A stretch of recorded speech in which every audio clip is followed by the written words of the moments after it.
cancer.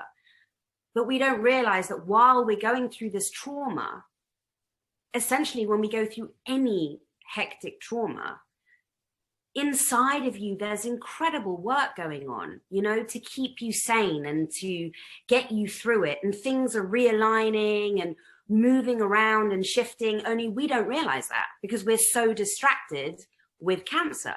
Mm-hmm. So I believe that's why a lot of people feel like one person when they're diagnosed and somebody else by the time they finish treatment, because there's stuff going on, but you don't know that it's happening. That's so true. That's so true. And that's something that we always discuss in our community. And the same thing happened for me. And I use the metamorphosis or the analogy of the cocoon and the metamorphosis. And, you know, there's a lot of things going on and it may be dark and scary and lonely, but if you trust the process, you will come out on the other side a happier and healthier you.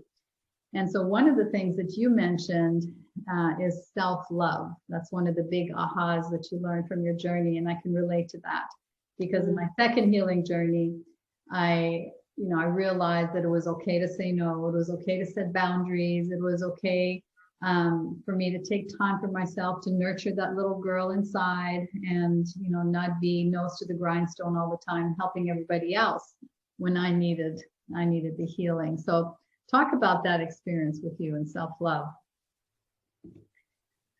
Wow, well, that was a big one for me. And I have to say, if somebody like me can love herself so completely and utterly the way I do now, then anyone can, because I spent my life berating myself, beating myself up, and just pulling myself down. I was awful to me.